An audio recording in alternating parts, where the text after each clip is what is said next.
potem pripeljala do točke, ko je telo dobesedno odpovedalo in se je bilo treba potem ustaviti in popolnoma reorganizirati življenje. Smo kot družba precej slabi v prepoznavanju teh zgodnjih znakov izgorelosti. In tudi te tengaške ambicije v tistem obdobju so bile absolutno previsoke. Ampak ja, kot si rekel, pač si mlad, misliš, da telo zdrži vse napore, da me je sredi noči začelo stiskati po celem telesu, kot nek zelo močen občutek tesnobe, ki te potem seveda zbudi. Na kolenih prosiš zdravnika, da ti verjame, da so stvari resne, da imajo lahko resne posledice, da te potem testirajo, ker potem lahko začneš ti to reševati.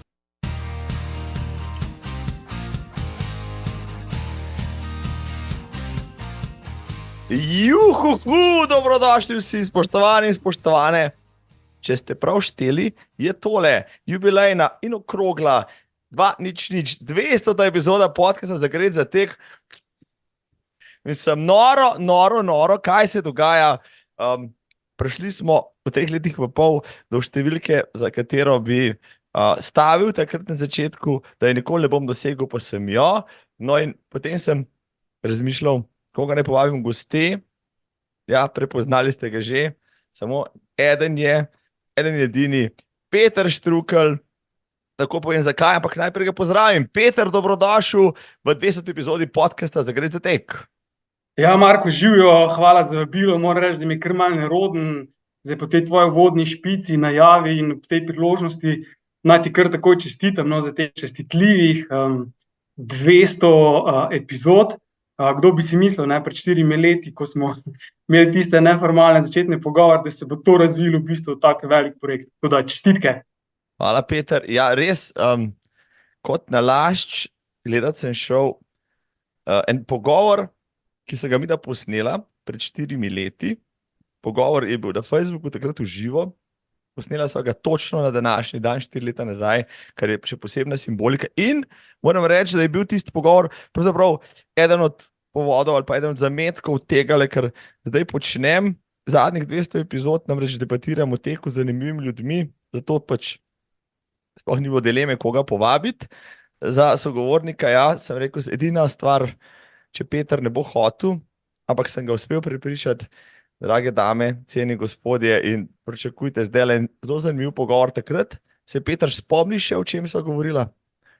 Ja, tako približno se spomnim. Takrat so bili tisti začetni korona časi, vsi smo bili zaprti, polni negotovosti, ampak kljub temu smo tekli, razmišljali o teku. Tako da takrat si ti v bistvu tako tudi videl mogoče, kako bi rekel, nek izhod iz te krize, tudi s tekom, ob teku. Kaj smo še govorili? Malo smo primerjali slovenski in kenijski tek, kje so mogoče tu vzroki za razlike in predvsem priložnosti, kako mogoče te razlike nekoliko zmanjšati. Tako da zdaj je v bistvu res zanimivo razmišljati, pa mogoče se malo pogovarjati z neke distance od tistih začetnih temah, ki smo jih takrat tako res malo načeli.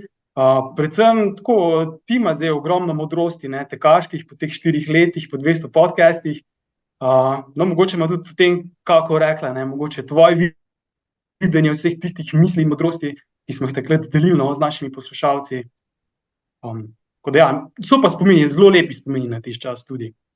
Kdo bi si mislil? Pa takrat se hecala, da bo čez nekaj let bo pa ta korona, pa vsa tista zaprtja, takrat pa vse ostalo, samo še spomin, o katerem se bomo pogovarjali, pa malo smehljali zraven. In res se je to zgodilo, kot bi mignil. Moram pa priobčiti na vsak način, da po 4 letih bolje zgledava, kot sva takrat. Ja, to je malo nečimrnosti, če dovolite, cenjena publika.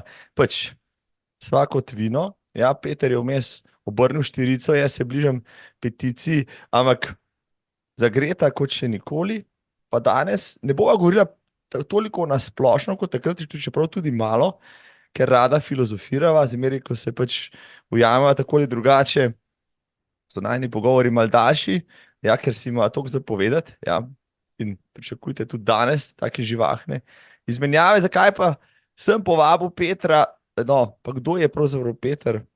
Poleg tega, da je pač še vedno tekač, da je bil nekoč zanimiv raziskovalec, pa je še vedno bom rekel, naravnega gibanja, bosonogega teka in vseh aplikacij in tako naprej. Je tudi med drugim, če ne veste, doktor managementa, predava in je na fakulteti za management v Kopru profesor oziroma asistent, tako da tudi na tem področju je močan, tudi o politični in ekonomski znanosti zna tudi kakšno povedati, filozofirati in tako naprej. Ja, tudi v to smer bova zašla, ne hecam se, zdajle so se že ustrašili, da bova pretresala primerjavo BDP-ja iz zgodnjih 90-ih in danes in uterjala, tehtala učinke inflacije, ne bova tudi v menedžmentskih pristopih v različnih organizacijah, ne bova govorila, čeprav bi lahko. Govorila bova o Petru, govorila bova o njegovem teku, o njegovi družini na vse zadnje, o njegovem načinu življenja, o stresu, ki ga je dal skozi, o spalni apneji, če hočete, o Rett sindromu, kdor ne ve, prisluhnite, zanimivo je. Ne?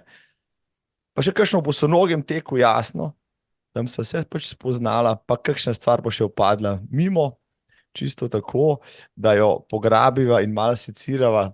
Zdaj verjamem, da nam bo spet zmanjkvalo časa, ampak da ne okolišim, samo še, spoštovana publika, imam pripravljen šampanjec, nič bud, pa ga prihranim za takrat, ko Peter pride v goste, da tole spijo skupaj. Preden se 200. epizoda res začne, samo še, šerajte, naročite se, gremo na 1000 naročnikov na YouTubeu, to je to, moj življenjski cilj, slišali ste, ne hecam se. Če imate kakšen evro viška, se priporočam za donacijo, da tale studio še malo zaljšam, pa da gremo pogumno v novo stotico, destotico in tako naprej. Hvala vsem doslej, izjemno veliko se vas je nabralo, v teh prvih 200 epizodah. Zanimivo ljudi sem spoznal, noro, misli, strani tekačev, od katerih morda ne bi pričakoval kakšne modrosti, pa so mi jo servirali na planu, da sem bil sam šokiran, pa tečem več kot 30 let. Tako da, Peter, na nama je zdajle, da zašpiliva in začneva s temle. Povej mi za začetek, si danes že tekel? Danes še, te moram začarati, danes nisem tekel. Nazadnje sem pa tekel v nedeljo, ko smo šli z otroci na izlet in so vmes med raziskovanjem gozda pač pobegnili naprej in jih je bilo treba nekoliko loviti in takrat je bilo treba pa teči, ni bilo druge. In takrat sem pa nazadnje tekel. Koliko stare otroke imaš, če lahko zaupava ta podatek tudi občinstvu? Seveda lahko 3 in 6.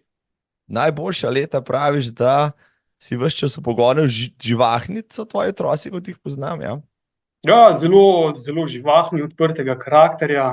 Gibalno, bom rekel, kar napredni bi dejal, Tako, gibalno normalni, ne vidim nič posebnega na njih.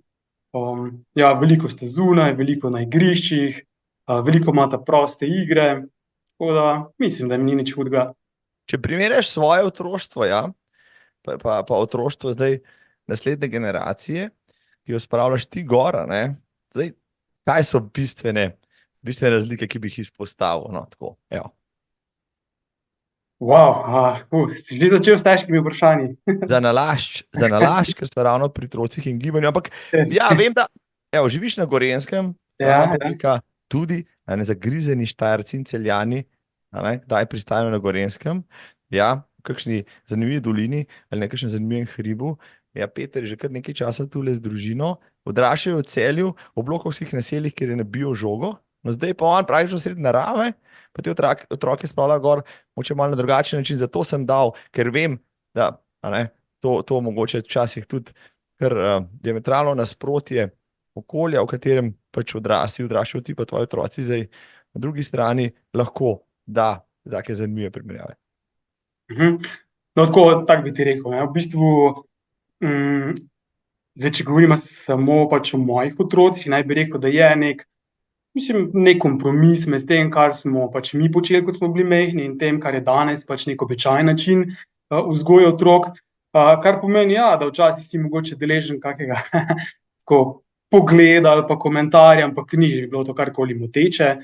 Seveda pa so, mislim, veliko nekih paralel, podobnosti, so pa pač tudi razlike, ne. Mogoče največja razlika je ta, da pač v mojih časih pač nikoli se nisi gibal sam ali samo z družino, ne. Vedno si pač bil v gibanju, v neki jati otrok, karkoli smo že pač počeli. To je mogoče taka zelo opazna razlika.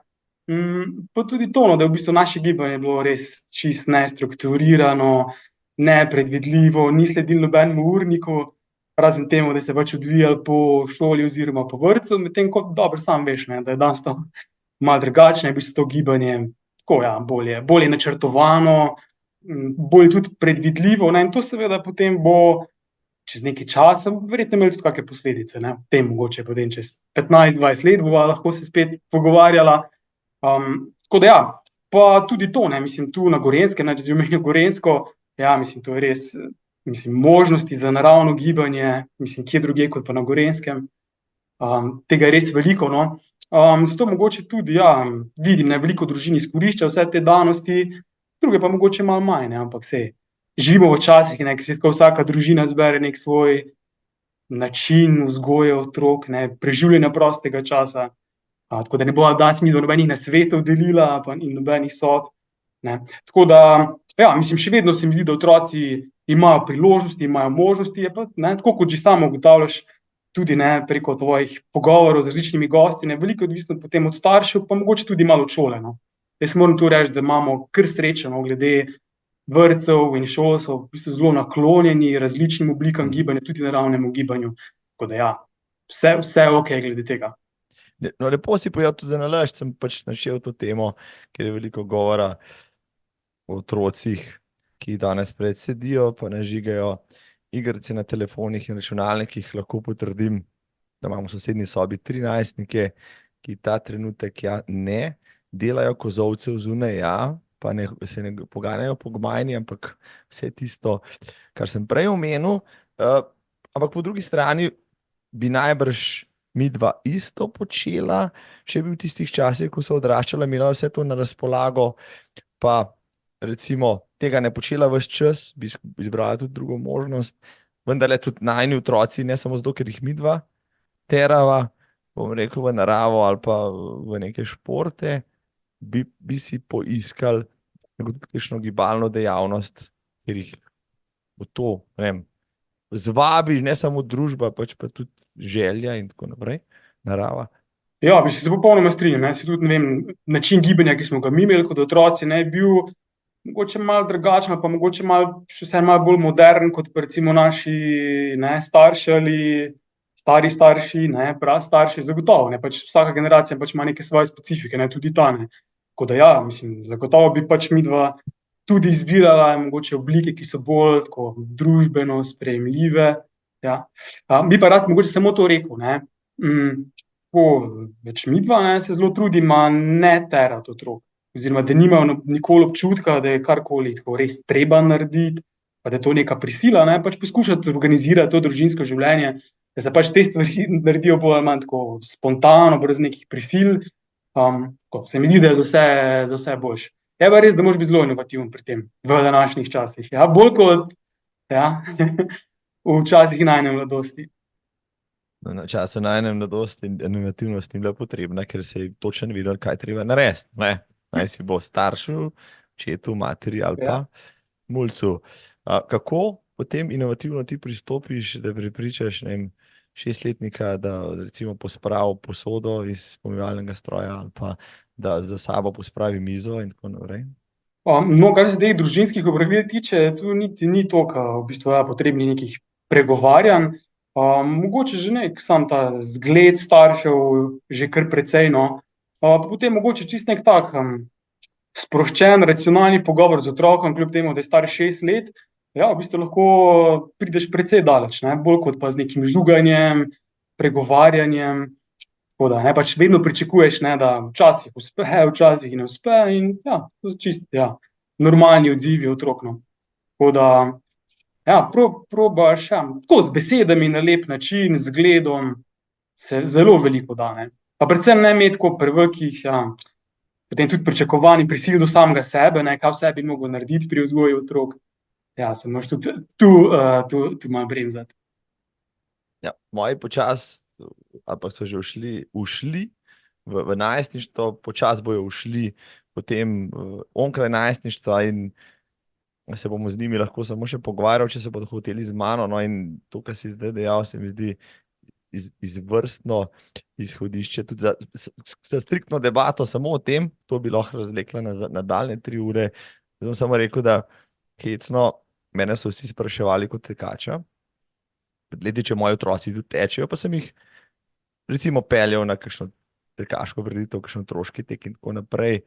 Pa recimo, da ni bilo nekega pretiranega navdušenja kot pri kakšnih drugih otrocih, ki sem jih spremljal, pa so imeli doma že na desetine štartnih številk, pa pokalov in tako naprej. Tudi hčerko sem hotel vpisati v atletiko, pa in nekako v mlajših letih to ni bilo pri srcu, je raje dala druge športe. No, zdaj je zanimivo, pri 15 me je pa sama presenetila, ko mi je enkrat vprašala, če grem z njo teč, ker si pripravila za eno tekaško prireditev in da če jo lahko prijavim in tako naprej na 5 kilometrov. Pa se mi je na en način zelo dobro zdelo, ker jaz nisem otrok za vsako silo vlačil s seboj po kakšnih tekih, kjer sem bil, ker niso kazali interesa, ampak sem pa sam šel in očitno potem, če je otrok, če ima sam veselje od tega, v njem to zraste zdaj, ali to zaradi zgleda, ali česa drugega, prav gotovo pa hočem reči ne zaradi tega, ker bi si jaz na glas to želel ali pa celo zahteval od otrok. No, tako da zanimivo, kar si prej dejal, ja. Debata včasih pripelje bistveno dlje, pa zgled, če so že pri tem, kot pa karkoli drugega. Ja, tako. Tako da jaz sem sicer malo za tabo, jaz tako malo sledim tudi po tvoji poti, ne. Tako zelo rad poslušam tudi tvoje izkušnje, pa tvoje poglede na to, pač imaš le tako veliko pač nekega premisleka glede teh tem, no. Tako da ja, pač skušamo loviti tvoj podton in potem tudi to nekako korporirati v način vzgoje pač pri svojih otrocih. Peter, evo, vendar je to tekaški podcast, ja, midva sva se na tekih, na bosonogih tekih in tudi tako srečevala, po teku pogovarjala. Potem sem te enkrat srečala, so se, mislim, da med korono na mošenskem teku, ja, in se udarila, takrat to se spomnim, mislim, da je zdaj že kakšne 3 leta nazaj, takrat bil si izvrstni formi, tudi jaz so neprimerno boljši kot sedaj, ja.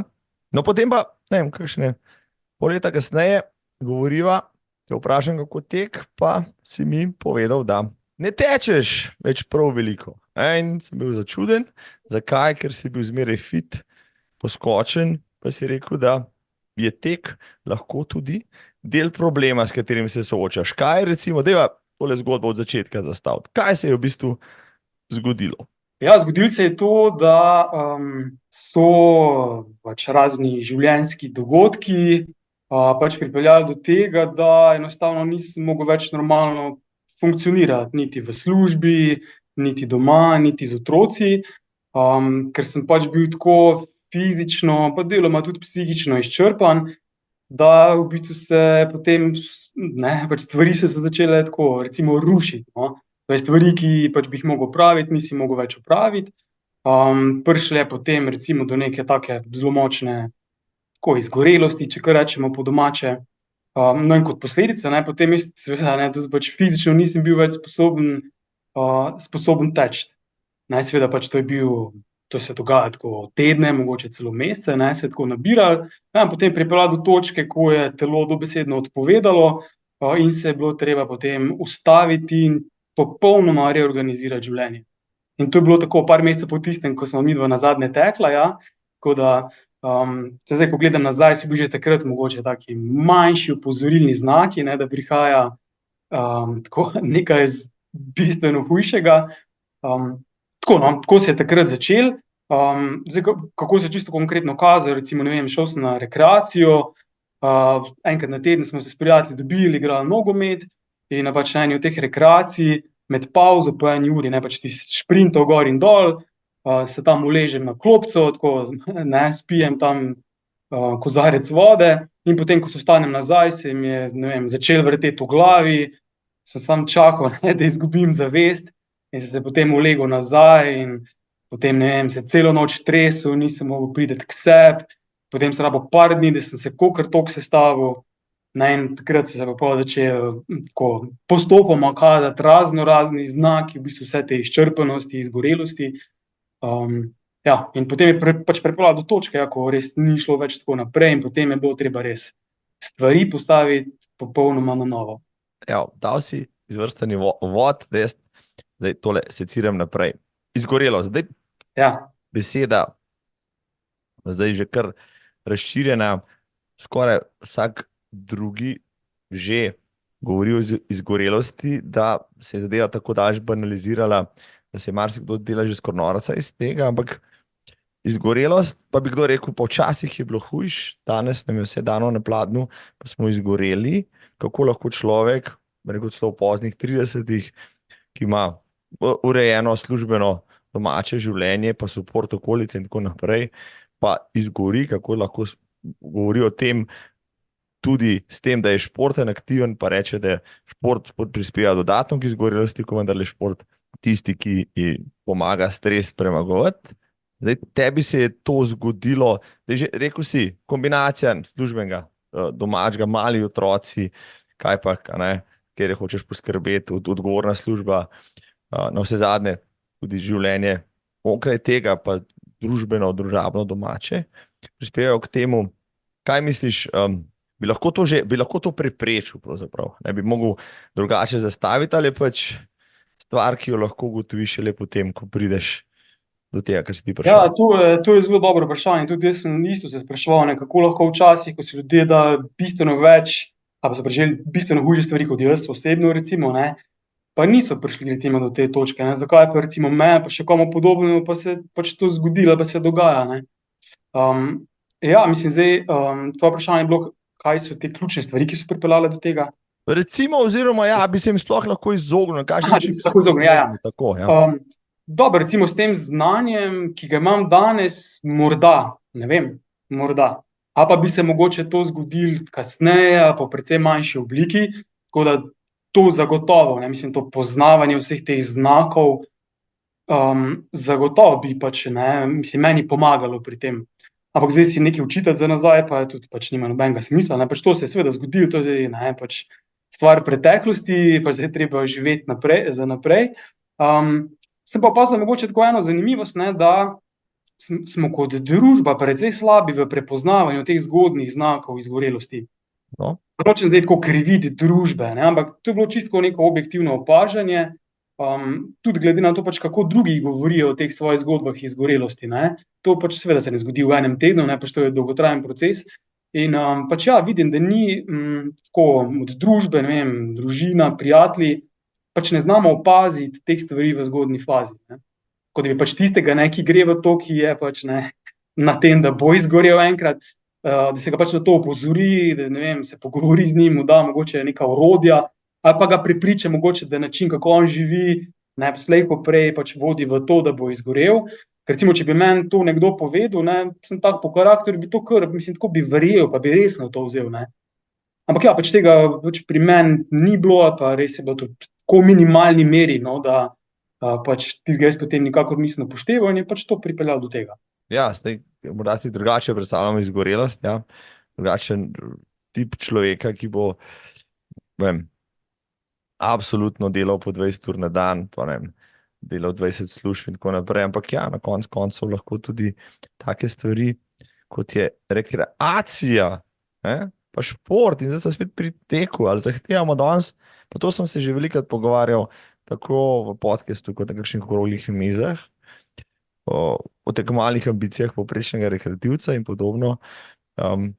Ja, pa se pridemo pol do tega, da eni stvari lahko uživaš, potem jo imaš lahko tudi kot obveznost, potem jo imaš lahko tudi kot neko stvar, z katere zahtevaš, da se samo realiziraš, če se drugje nisi. Kdo bi si mislil, ja, izgorelost, pa se pogovarjam z ultramaratonci, pa jih večkrat vprašam, ne? Se kdaj počutite na robu, bom rekel, na neki meji svoje psihofizičnih sposobnosti, ker zadeve niso več tisto premagovanje samega sebe v pozitivnem smislu, pač pa ravno obratno, samodestrukcija, ne?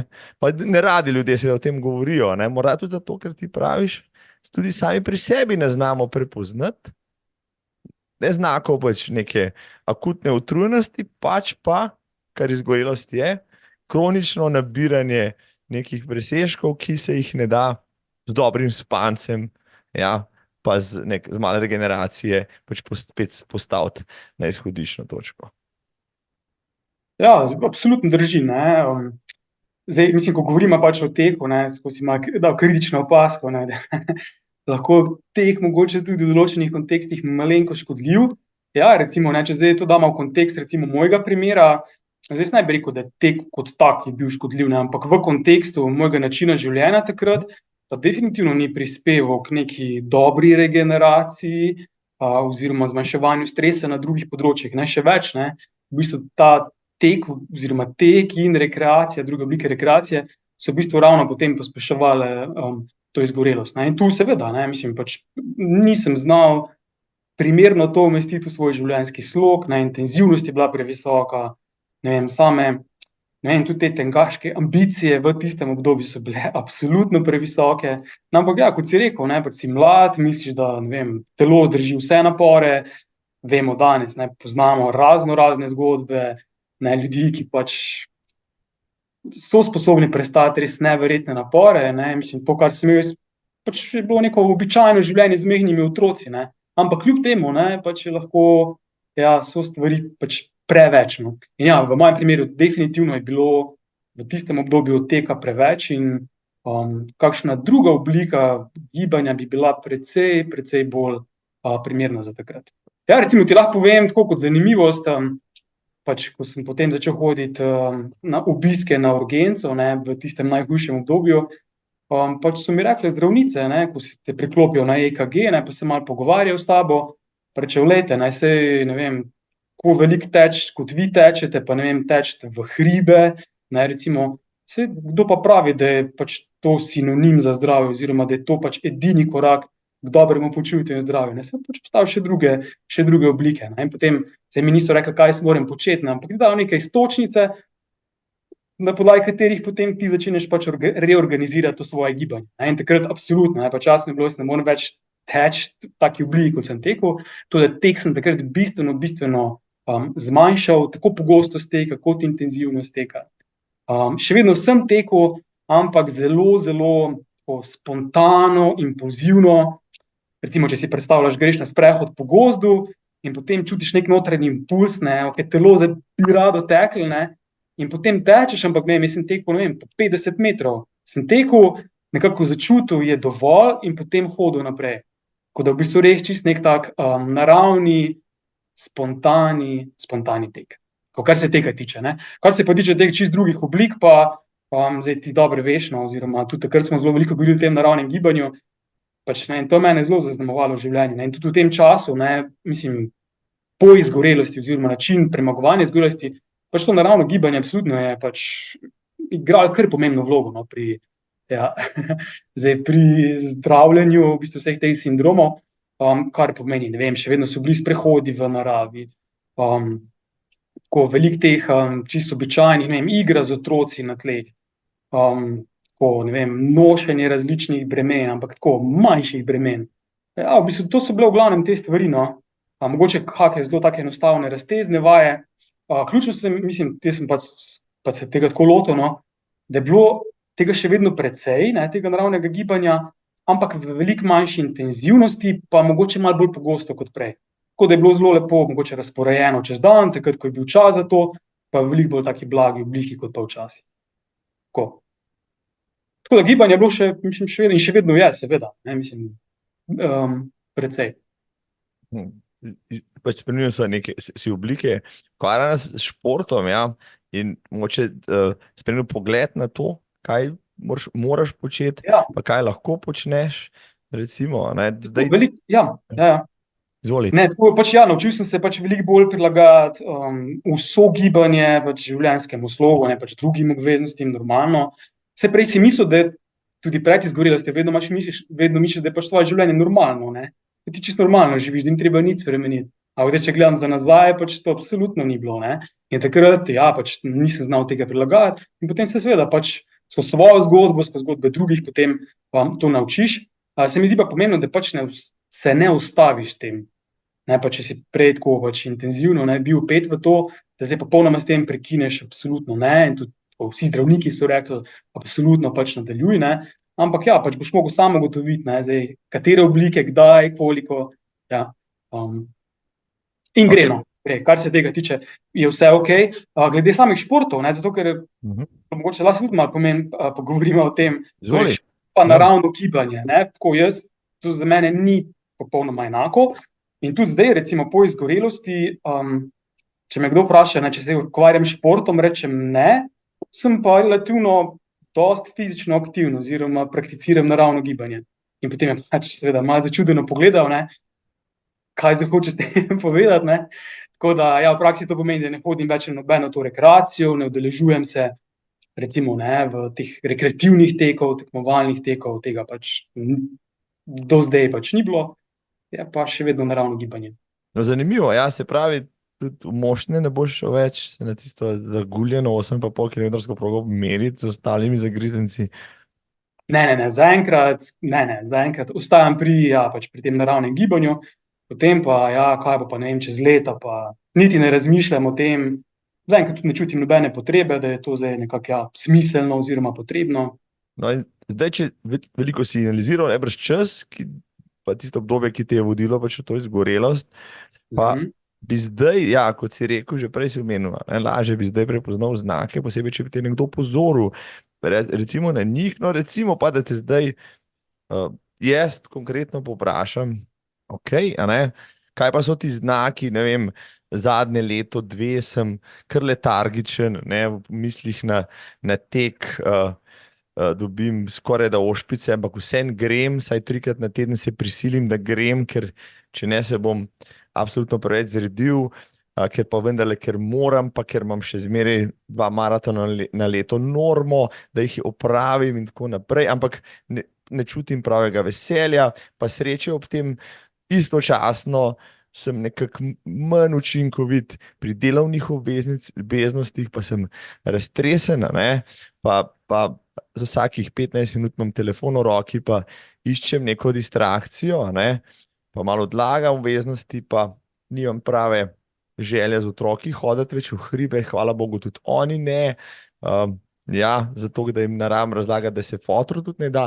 Recimo, kaj bi ti od tega ven potegnil, ali pa bi mi rekel, da je mogoče, pa ti tudi si, zdaj sem dal čisto hipotetičen primer, spoštovana publika, ne? No, nekaj sem vsem pobral iz lastnih občutij v zadnjih letih, ampak vseeno, no, nek tak primer poznam tudi veliko, zdaj pa že srednjih let možakarjev, moje generacije, ki se soočajo, bom rekel, s krizo srednjih let tudi na tem področju, ali trenirajo, laufajo in plavajo in kolesarijo in ne vem kaj počnejo zelo veliko, ali pa mogoče so malo se upehali, pa imajo kakšno poškodbo, ki jo ne sanirajo, pa tako naprej, ampak niti nimajo neke hude motivacije, pa želje, da bi to počeli. Pa ne vem, daj mi ti mogoče razloži, pa na svojem primeru, pa tem, kar zdaj veš o izgorelosti, kaj pa so recimo prvi znaki, ki se jih da zaznati, pa potem v kakšnem obdobju, ne vem, letu, pol leta, letu lahko vodijo v neko resno stanje, ki pa pol ne moreš več zamahati z roko, pa reči bože. Ja, zdaj, če gledam za nazaj, bi rekel, absolutno najpomembnejša stvar je spanje, oziroma koliko pač si ti naspan. Zdaj, v mojem primeru je bilo tako, ne, zdaj smo že omenili, ne, pač 2 majhna otroka in takrat, koliko 3-4 leta nazaj so bili še bistveno manjši, ne, v tistih prvih letih. In pri nas je bilo tako, da sta oba otroka, ne, prvi in drug, ko po noč se precej zbujala. Zdaj je bilo to zaradi nekih sanj, same rasti, ne vemo, ne, ampak pač zdaj se je bilo, da ste se veliko zbujala. In to pomeni, da smo se pač potem tudi midva, ne, ogromno zbujala, treba je bilo vstajati, ne, pomeni pa so ti spalni vzorci popolnoma porušeni na glavo, imaš primanjkovanje spanja in to je bilo seveda kronično, ne, to zdaj govorimo o parih letih.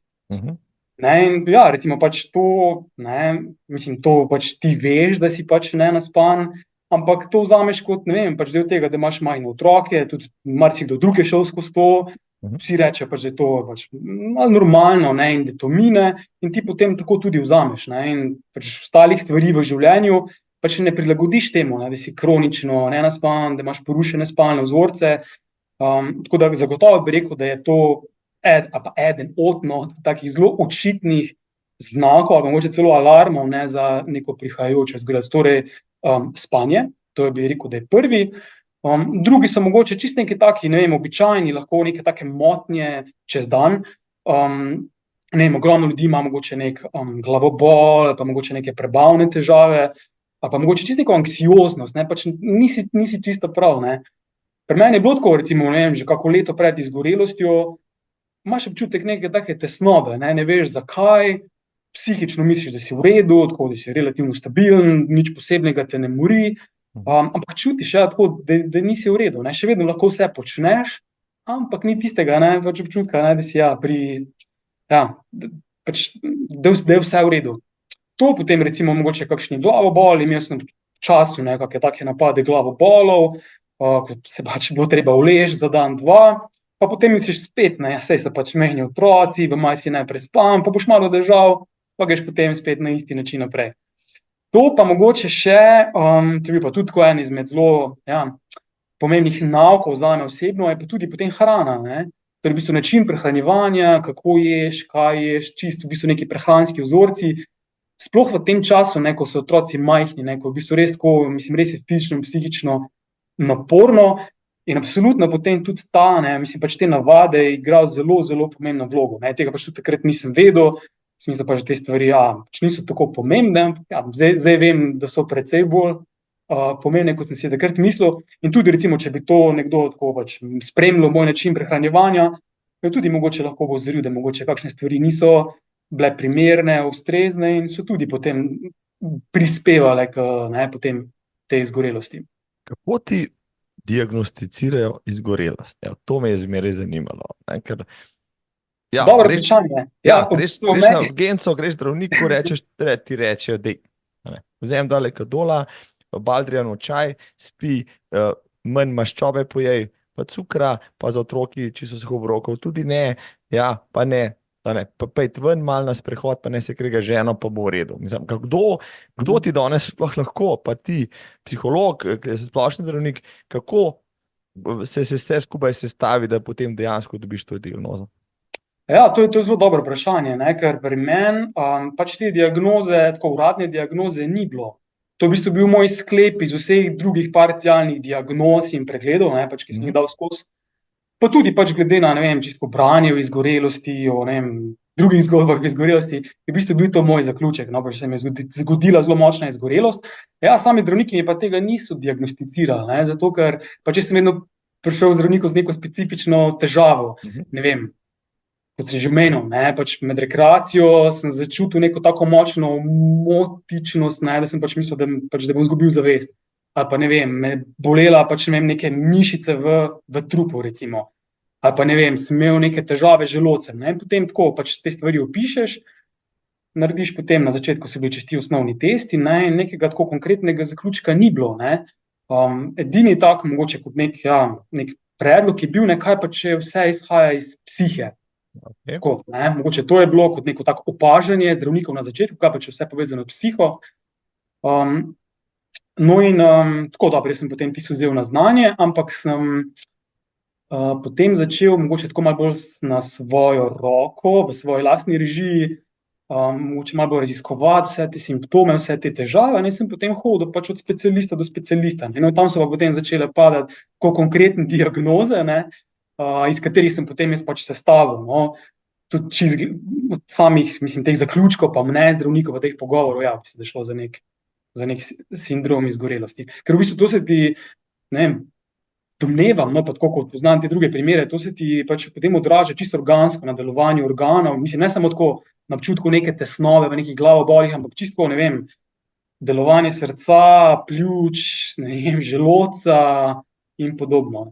Ti si bil sorazmerno mlad, sredi 30-ih, čist netipičen, bom rekel, kandidat, nisi bil nepredebel, nisi bil v najbolj stresni službi na svetu, ampak vseeno, te je to doletelo, sestavil si diagnozo, imel si zdaj pač tam zunaj cel kup enih podatkov, najbrž tudi krvno sliko, ki ni bila optimalna in tako naprej. Kako pa se zdaj lotiš recimo česa takega. Ne?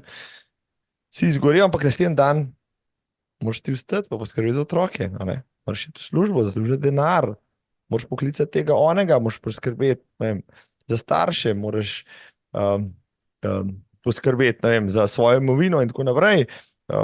Ne moreš zdaj pa si vzeti, koliko so včasih 150 let nazaj, bom rekel, aristokrati v Evropi hodili v švicarske Alpe na 3-mesečne odmore, dihati svež zrak, hoditi bosi, pa piti čaj, ne? Zdaj moraš ti funkcionirati, pa vendarle se moraš spraviti počasi k sebi, ne? Moraš to diagnozo, to zdravstveno stanje, ki te lahko pripelje, bom rekel, dejansko v neko bolnico ali pa celo psihiatrično ustanovo, ne? Nasloviti in začeti reševati in to kar ne mudemo. Kako si se ti lotil tega?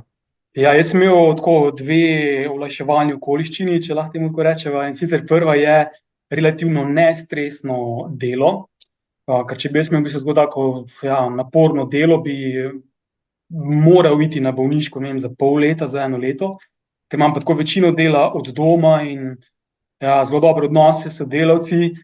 Sem v bistvu potem jaz imel tako prilagojen urnik, mogoče 2-3 mesece, potem pa sem lahko v bistvu nadaljeval pač s temi čist običajnimi službenimi zadolžitvami.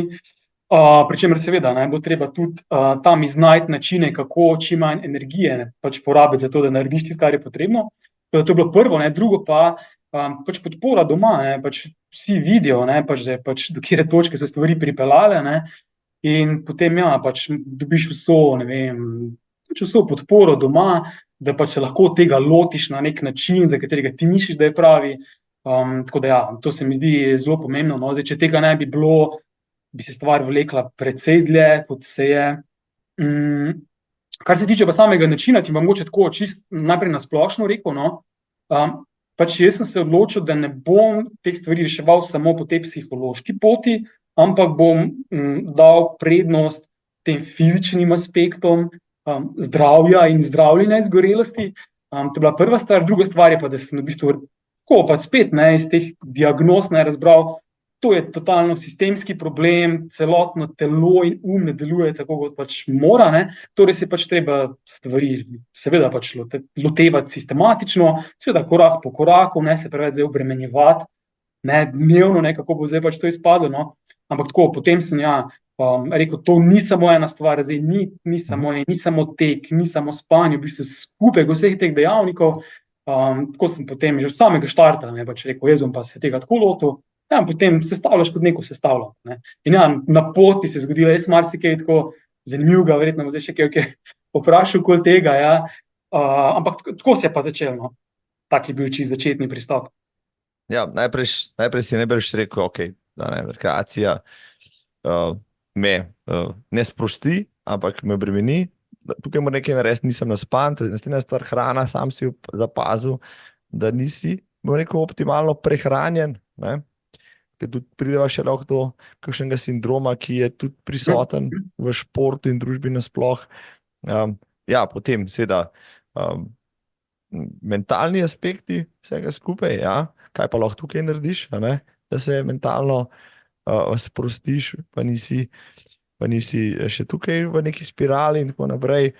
Ti si šel, si rekel, ampak ti si inteligenten človek, si vendarle na eni strani znanstvenik, predavatelj in tako naprej, na drugi strani si preučeval naravno gibanje, naredil še celo tečaje za vaje za hrbtenico in tako naprej, ljudem svetoval na tem področju, pa si imel kar veliko dela se lotiti samega sebe, spravljati se že leto 21 nazaj v tirnice. Pa greja po vrsti.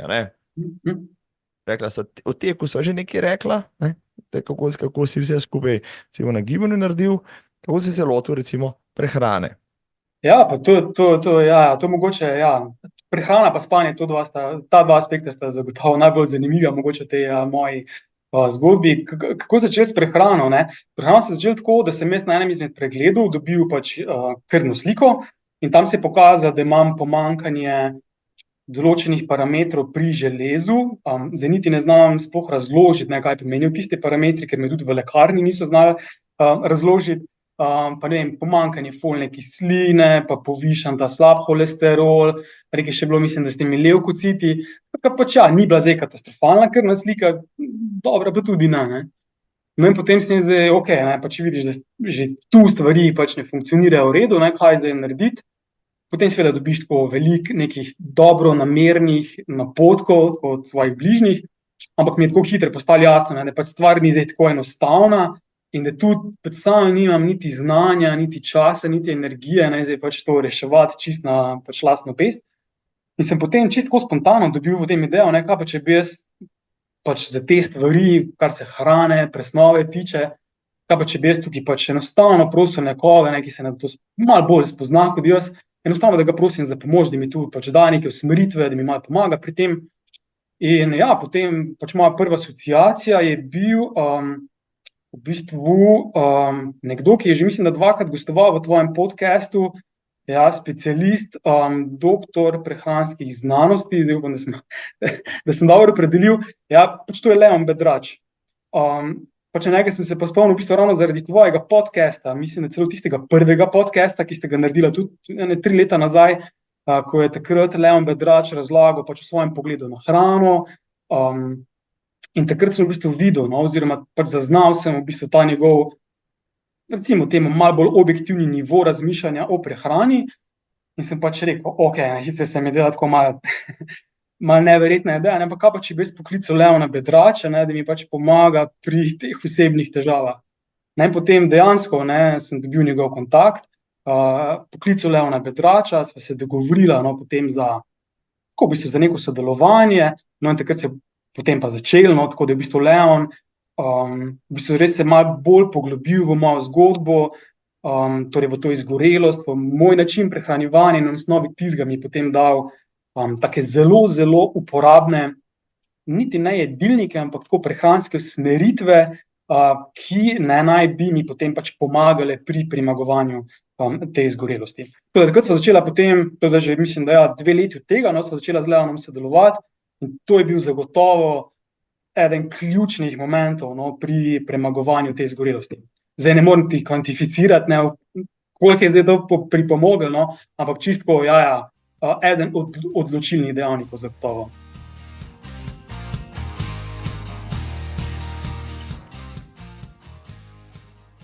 No pa, ok, če v grobem pove, pa ne bo šla tam čez jedilnike, ki ne rabijo iti, ampak v grobem, kaj si, vendarle nisi se prehranjeval, bom rekel, samo s hitro prehrano, ali pa se nadival z sladkimi pijačami, ali pa ne vem, konzumiral dejansko samo ultraprocesirano sranje, ampak ti si vendarle jedel veliko različnih stvari, pa si vendarle nekje delal narobe. Kje je bil ta shift, pol glavni, kam si šel od neke čisto običajne prehrane, ki jo ima bržkone marsikateri Slovenec na jedilniku dnevnem, ki zdaj k novi, spremenjeni, tisti, ki ti je, bom rekel, to relativno energijsko pomanjkanje, če lahko uporabim ta izraz, pač nadomestila. Evo, tako.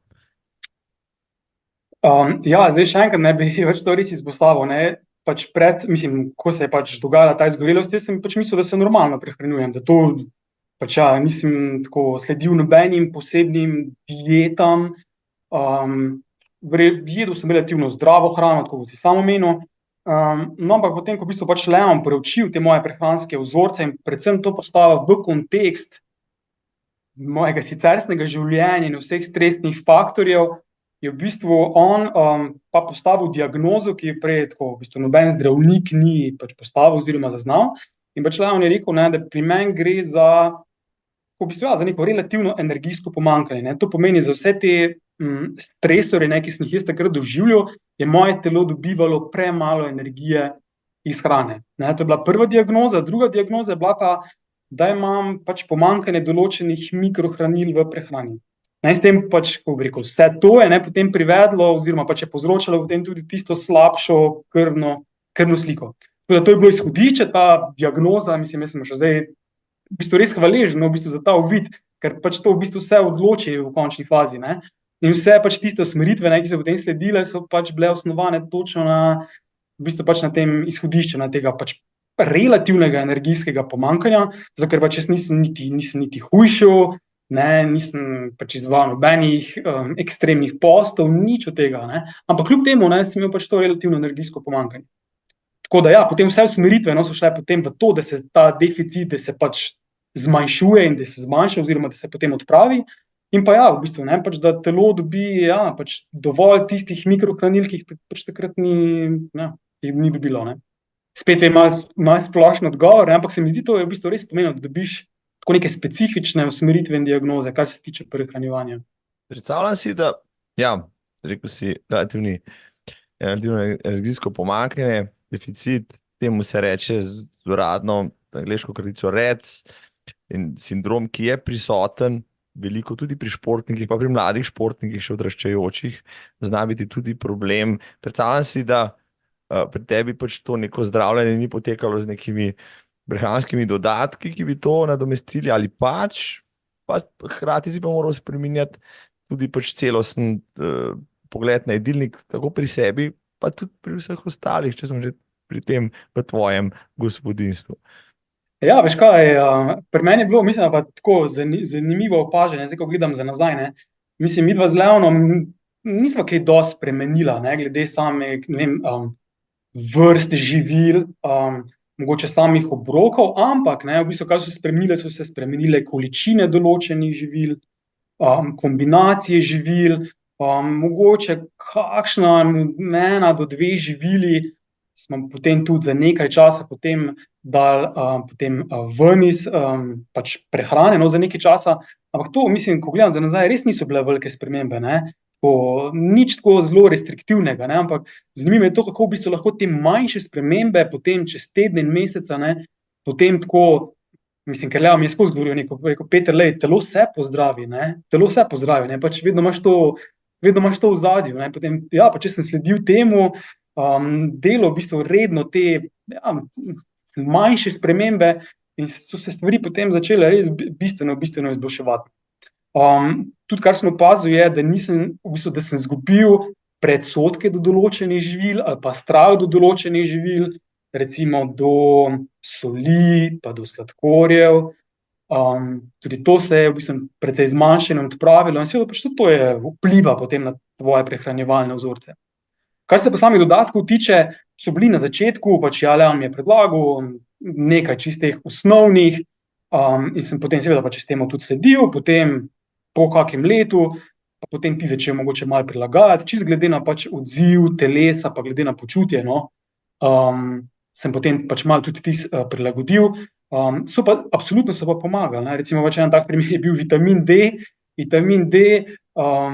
ne, pač seveda, ne, pač zaužival sem ga, kako bi rekel, pač seveda iz hrane, ne, ampak tudi pač, ne, se Leon to na splošno priporoča, ne, pač zaužívanje tega vitamina D in pač seveda, pač jaz sem to potem jemal čez tisto prvo poletje, tudi pač gledal tako, da sem bil relativno veliko na soncu v tistih recimo bolj varnih urah in potem sem naredil tako test, spet, čisto me je zanimalo, ne, okej, vitamin D, vsi govorimo o vitaminu D, in potem sem po koncu poletja še šel testirati za ta vitamin D, okej, zdaj pa vse, ne, tej boljši prehrani, pa več časa na soncu, ne, okej, kje smo zdaj, ne, kak je rezultat, no, in ja, rezultat je bil v bistvu, okej, dober, ne, je bil v redu, ampak je bil malo nad tisto minimalno mejo, kar pomeni, ne, zdaj, če jaz ne bi pač sledil pač tem prehranskim vzorcem, pa ne, pač drugim, ne, novim življenjskim navadam, ja, verjetno bi bil v bistvu, se pravi, podhranjen s tem vitaminom D, ne, zdaj ne bova midva razglabljala, ne, kakšne učinke ima vse to na telo, no, ampak čisto za vmes, pa kar se teh dodatkov tiče, ja, je bila to ena stvar, pa so bili še neki drugi, no, ampak to so čisto take običajne stvari, zagotovo pa, mislim, ni bil to ključni faktor, ne, pač ključni faktor je v bistvu, ne, saj Leon tudi v teh javnih nastopanjih zelo veliko govori o teh vzorcih, ne, to je, ne, pač se mi zdi, bi se mogli bolj pogovarjati o, ne, kako bi rekel, teh splošnih, ne samo prehranskih, tudi gibalnih vzorcih in tako naprej, se mi zdi to na dolgi rok, ja, mogoče pripelje do malo boljših rezultatov. Ja, pred kratkim sem se vrnil s Finske, ne, kjer je prav prijetno vreme, počasi bo tudi tam pomlad, ampak dan je neverjetno dolg, praktično še en mesec pa se ne bo več znočilo. Pozimi je zgodba ravno obratna. In seveda me je zanimalo, a ne, kako pa Finci, pa tudi Slovenci, ki smo relativno zdaj na severu, glede na ljudi na ekvatorju, smo po zimi manj osvetljeni, ergo smo vsi malo v deficitu z D-vitaminom. Jaz se večkrat opominjam, da ne pozabim, da je to nek prehranski dodatek, ki ga sem pa tja dam v usta, ravno zaradi tega pa si nisem. In zdaj sem mi dal idejo, da tudi samo pravim nek test tega vitamina, da vidim, kje sem s svojimi vrednostmi, ker ti neposredno vplivajo ne samo na počutje, pač pa tudi na kakšne druge fizična izražanja, česarkoli, a ne. Ampak dobro, zdaj v naravni prehrani tega ne moreš dobiti toliko, kot ga lahko dobiš na soncu. Ne, sonca, če ga ni, ja, ga moraš potem ta vitamin, ki je maščobo topen, dobiti z dodatki, s prehrano, vendarle tudi, rekel, z prehrano živalskega izvora in tako naprej. Kaj je zate, recimo, prehranski artikel, na katerega si morda takrat, rekel, pozabljal, pa ga zdaj redno vključuješ, pa morda daje kakšno tako razliko, poleg tistega, kar si že omenil, recimo sol, ja, cukor, to ni strup, to je, če ne pretiravaš s tem, esencialni del prehrane, tudi rdeče meso ni karcinogeno, spoštovana publika, tudi vegani z vsem spoštovanjem, če je nepredelno zdravo, je iz prehranskega vidika, zanemarimo ostale, izvrsten vir, ne samo beljakovin, tudi ostalih mikro- in makrohranil. A je pa zate, rekel, moče izpostavil neke prehranske artikle, ki jih zdaj pač pogosteje vključuješ v prehrano, pa jih prej nisi. Ja, zagotovo to dvoje, kar si rekel, ne, pač več soli, ampak to, da ne bo zdaj kdo to narobe razumel, ne. Pač moji prehranski vzorci predtem so bili takšni, ne, da sem se jaz kar nekaj časa pač zelo, zelo izogibal soli. Ne, in potem seveda pač Leon to pač zaznal, ne, in potem pač ja, pač videl, ne, da pač to je lahko tudi pač del problema, ne. Zdaj mogoče sem bil jaz tudi, ne vem, tako, včasih si pač malo naivn, ne, pač ne pozna stvari, pa gledaš razne kampanje, kot sam veš, ne, in še pred leti, ne vem, ko smo hodili pač na tiste preglede, ne, na razne ultrazvoke in podobno zaradi otrok, ne, pač tam čakaš v tistih čakalnicah in si bombardiran z raznoraznimi Oglasi. oglasi, ne, ja, pač raznorazne kampanje strašenja. Ne, in takrat se spomnim, je bila zelo močna kampanja, to so mogoče še ne soli. Ne, in potem seveda, ne, tam so podpisani pod tistim vse te javne zdravstvene institucije in seveda pač ti to pač zelo rigorozno vzameš, in so se potem pač ja, mogoče malo zmanjšal vnos soli za kar nekaj časa, mogoče celo za nekaj let takrat, in verjetno je bil to seveda pač eden od razlogov, ne, potem za izgorelost, tako da kaj je zdaj drugače, ne, zagotovo tako, nimam nobenih restrikcij glede soli, je pa res pač tudi pa ne pretiravam, ne, pač skušaš loviti neke normalne količine. In enako velja glede sladkorja, ne, recimo jaz sem, ja, mogoče taka zanimiva razlika, ja, pač pred izgorelostjo sem veliko vode pil, ne, ker pač vsi ti priporočajo, da se moraš hidrirati, da moraš veliko vode spiti, ja, 2 litra na dan. No, moram reči, zdaj v tem obdobju, seveda pač pijem tudi vodo, ne, ampak tako relativno, ne, mislim, bistveno manj kot včasih, in tako spijem več, ne vem, več kakšnega domačega jabolčnega soka, čaja, ki mu daš pač, ne vem, žlico sladkorja, tudi malenkost več kave, ker jaz prej kave praktično nisem pil, zdaj pa mogoče eno kavo vsak drug dan. Tako, no, se pravim, pa če veš take stvari, ne, tako, vedno moraš gledati relativno, ne, kaj si delal prej, pa kaj potem, ne, in potem čez čas te količine, ta količinska razmerja, potem pač ja, pripeljejo do teh razlik, da bi pa prav rekel, da je pa zdaj neko super živilo, ki ga uživam, v bistvu ne bom rekel, ne, zato ker pač Leo me bo imel za idiota, ne, ker vem, da pač, mislim, vem, ne, pač zdaj, če sledimo Leonu, ne, in pač podobni, ki tako razmišljajo, pač tega ni, ne, pač vedno, kot ste rekel, pač so neki vzorci, so neke kombinacije hranil, tako da ne, to ti pač, glej, te bom razočaral in ne bom zdaj odgovoril, ne, zdaj moram pa to jesti. Tako da ja, je pa res, da tudi, mislim, sam način prehranjevanja, ne da se ga uvrstiti v bistvu noben koncept. A veš, ni veganski, ni paleo, ni tako podrobno, če bi se zdaj pogovarjala, kaj je za zajtrk, kaj je in tako, ne, če je zdaj neka potreba po neki klasifikaciji, ampak ne. Jaz ne vidim potrebe po tem, ker je pač, spet, treba stvar čisto kontekstualizirati, In tako, ko se jaz prehranjujem, recimo to za, ne vem, mogoče marsikoga v tvojem poslušalstvu, pač ni optimalno. Ne. Igra pa zelo veliko vlogo, absolutno. Prav. Ja. Celo bi rekel, v preprečevanju izgorelosti. Če bi jaz vedel te stvari, pač zdajno, ja, mogoče se danes ne bi pogovarjali o teh stvareh. Zanimivo, ja. Ja, ne govorijo o še eni čudežni dieti, ne govorijo o evangeliju po Leonu, a ne? Ne, to Ne. nikakor ne, to ne obstaja. One size fits all, dieta, način prehrane in tako naprej. Ja, še enkrat več, ne boste hoteli slišati, se boste sami morali ukvarjati sami s sabo, personalizirati, kar že vse ostalo, pa tudi prehrano in je lahko razlika bistvena. Zdaj, to reklame sem naredila že za doktor Bedrača, da bo zdaj imel spet, v svoji popoldanski ordinaciji preveč prijav, ampak žali Bog, Bedrač, tako je prišlo, se ti opravičujem, dam za pivo, če boš imel preveč dela s tem, ampak očitno je stvar, je pomembna, no? Če si se tudi ti, Peter, pa veliko veš o tem, nanj obrnil, pa potem zadevo začel reševati in jo praktično rešil. Pa če gre od prehrane, še na eno točko, ki je zelo pomembna. Okay. Gibanje, rekreacijo sva delala, prehrano sva tudi, zdaj pa sva pri spanju. Spanje je dokaj enostavna stvar, čeprav me je začudilo, ko sem se z ljudmi pogovarjal, ljudmi mojih let, par let starejših, par let mlajših, koliko ljudi ima nek moten spanec, nereden spanec, hodijo spat po polnoči in tako naprej. Jaz imam to srečo, da me poberejo ob 10 zvečer, pa sem recimo bolj zgodnji vstajalec, ampak nekako telo vzame svojih 7-8 ur vsak dan, brez težav, v nekih normalnih nočnih urah nisem več tak ponočnjak, se nikoli nisem bil zares. No, zdaj pa, kako je bilo pa s tem pri tebi? Ja, rekel si spanec kar nekaj let, zaradi otrok je moten, poskušaš vse to nadoknaditi na en način. Kako si pa se ti tega zdaj lotil? Ja, zdaj mislim, dobro, če pač vzrok pomanjkanja spanja, ne spanec otrok, tu težko kaj narediš. Zdaj pri meni, torej, pa ni bilo samo to, torej ni bil samo tako, bi rekel, čisto porušeni vzorci spanja, ampak so se v tistem res najhujšem obdobju te izgorelosti pač dogajali tudi, mislim, pač drugi pojavi tekom noči. Recimo, ne vem, dogajalo se mi je, da me je sredi noči začelo stiskati po celem telesu, kot nek zelo močen občutek tesnobe, ki te potem seveda zbudi.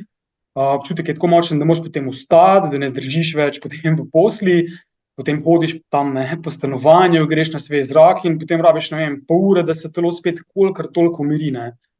Recimo, to je bila ena stvar. Druga stvar je bila, ne vem, nočno potenje, brez kakršnega, ne vem, tako jasnega razloga, pa se ti dogaja potenje po noč. Ne vem, se zbudiš, greš na WC, itak, ne vem, se zbudiš nenaspan, zjutraj te boli glava. Potem dolg časa, pač jaz sem to pripisoval enostavno pač temu, pač tem porušenim spalnim vzorcem. No, ampak stvar je v bistvu res pripeljala tako daleč, da sem potem šel dejansko pač do zdravnikov in pač povedal za vse te pač težave s spanjem. Ker večina se je dogajala po noč, kot ti, pač jaz nikoli nisem imel problema zvečer s to vrsto nespečnosti, da ne bi mogel zaspati. Tako, to je, pač, s tem ni bilo težav, ampak potem po noč, kaj se po noč dogaja? No, stvar je v bistvu pač postala res tako resna in tako kronična, da sem potem jaz to omenil zdravnikom, ker seveda pač sem hotel zdaj to odpraviti in pač nisem vedel niti vzroka za to, kaj šla, da bi jaz, zdaj se lahko tega na svoj način lotil. In potem, pač po tistih prvih obiskih je bil rezultat tak, da je šlo pri meni za čist psihične vzroke, da nekih organskih vzrokov pač ni, da jih niso, ne vem, pač odkrili, zaznali, niti niso jih predvideli. Na osnovi tistega so mi potem tako ti pač predlagali, zdaj, ne vem, kakšne te uspavalne tablete, pomirjevala, antidepresivi, to zdaj čisto malo tako po domače zdaj se pogovarjava, skratka ti dal na voljo pač te stvari, pol sem se mogel nekako sam odločiti, kaj boš vzel, potem tudi jaz seveda pogovor s psihiatrom, in v bistvu to me je tako, rekel, da me kar presenetilo, zato ker, sem se imel relativno tako pač psihično stabilno osebo in sam pri sebi se mi ni zdelo, da so pač tu vzroki za to nočno dogajanje. No, in potem sem jaz za kratek čas celo pač poskusil s tistimi, zelo neki antidepresivi, ja, mogoče kak teden, 2 tedna, potem sem se pa kar pri sebi odločil, no, da na ta način se mi ne zdi smiselno nadaljevati, oziroma da bom jaz najprej preveril, ali obstajajo čisto kakšni drugi fizični razlogi za pač vse te pojave. Ne. Potem sem začel malo raziskovati, čisto po internetu, pač kaj so lahko vzroki za te oblike nespečnosti. In med drugim, potem seveda pač naletiš na tako imenovano spalno apnejo, za katero sem jaz takrat absolutno prvič slišal. Sploh nisem vedel, kaj to je, ampak sem vseeno pač prebral, kaj je to spalna apneja in predvsem kaj so tako neki pač znaki ali pa simptomi spalne apneje. No, in ko jaz berem pač to čisto običajno simptomatiko, so se v bistvu relativno hitro prepoznal v teh znakih. Skratka, vse, kar sem prej omenil, ja, to so zelo tako običajni, pogosti znaki, lahko tudi spalne apneje. To mi je bilo v bistvu tako zelo zanimivo, noben zdravnik tega ni omenil. Sem rekel, to je še ena stvar, ki bi jih rad preveril, ali pa izključil, pač da ni to vzrok. Potem se je začela cela odisejada preverjanja in zdravljenja spalne apneje. Najprej mi boš povedal, Ja. kam se zdaj obrne človek. Ok, spet bo rekla takole, poznam ljudi, ki so šli na testiranje v neko bolnico, čez noč so tam spali, tam jim dajo pač gor senzore, aparat in preverjajo pač kako te prekinitve, to so prekinitve pač dihanja, spalna apneja, ker se ti zapre pretok zraka, in če je to pogosto, govorimo o spalni apneji, ponavadi imajo to še ljudje, ki imajo prekomerno telesno težo, ki so starejši, ki kadijo, nezdravo se prehranjujejo in tako naprej. Ti spet ne sodiš v to populacijo, niti pod razno, da bi kdo pomislil, da sploh lahko te testirajo na ta način. No, kako si ti prišel potem do? Če smrčiš, recimo, je zelo značilen znak, da gre za spalno apnejo in potem, če nehaš dihati vmes, kar nekdo, ki v tebi spi, za znak, ko nehaš smrčati, potem spet začneš smrčati, to je, draga publika, eden zelo pomembnih znakov. Pejte se testirati, vzeli vas boste videli, če je kaj na tem, ampak tudi na ta način se nisi kvalificiral. Kako pa si potem prišel do tega, bom rekel, zate ključnega pregleda? Ja, zdaj, pač moj prvi korak je bil, da sem šel čisto na specialistični pregled k pulmologu z več 10-letnimi izkušnjami, tudi s spalno apnejo. In tam sem potem pri njemu izpolnil en tak standardni vprašalnik in po tistem vprašalniku seveda pač jaz nikakor nisem bil kandidat za kakršnokoli nadaljnjo diagnostiko. In to mi je tudi zdravnik potem predočil, vi tega ne rabite, vi ste čez dan precej anksiozni in to se vam potem tudi odraža po noči skozi to pač temi motnjami spanja. Zdaj jaz se seveda pač nikakor nisem zdaj sprijaznil s takim načinom, predvsem zato, ker sem pač tudi tako prebral, da pač tipičen kandidat za spalno apnejo je pač ta profil, ki si ga ti opisal, ampak tudi marsikdo drug je lahko dovzeten ali celo trpi za to motnjo spalne apneje. Recimo, ne vem, če veš, ampak tudi mlade ženske, torej ne moški, ampak mlade ženske, ki so bolj suhe postave in ki po noči ne smrčijo, imajo lahko zelo, zelo hudo obliko spalne apneje. Torej, popolnoma kontraprofil kot tistemu, kar si ti opisal. Kar pomeni v bistvu vse vmes, tudi pač ti si vmes, jaz sem vmes, zato se pač nisem sprijaznil potem s tistim zaključkom in sem pač bil tako trmast, da sem pač hotel v bistvu narediti to preiskavo, pač pri sebi, ker ti ne moreš to sam sebi diagnosticirati, ti moraš iti, recimo na Golnik, da tam prespiš, ali pa da je doma, pač s tisto aparaturo, potem spiš in pač ti naredijo test in diagnozo. In zdaj pač po tistem, tako najbolj zadovoljivem pregledu, sem potem sklical dobesedno po Sloveniji, kje bi lahko jaz opravil ta test. In potem sem imel res verjetno srečo, da je potem pulmologinja v Celju, v bistvu potem tako mi kot prvo sploh poslušala moj primer in potem sprejela v neko obravnavo. da sem potem šel na tisti pregled, kjer so potem tudi naredili ta test spalne apneje. Sam za vmes povem, ne, pač preden so naredili ta test, naredijo tudi ta pregled, ko bi rekel, ta spirometrijo, pa potem ta fenotest, ne, za vnetje pljuč. Ja, v bistvu pač tam je bilo, ne, tako, ko govorimo o teh organskih vzrokih za izgorelost ali pa tudi posledicah, pri meni so pač takrat odkrili in vnetje pljuč in sum na astmo, in potem, ne, sam te spalne apneje je bil pozitiven, ne. To pomeni, da so pač meni takrat diagnosticirali, ne, obliko spalne apneje. Pač torej to, kar sem skozi domneval, da bi lahko bil vzrok, ne, potem dejansko tisti test potrdil. Je bila pa to v bistvu dejansko borba za diagnozo.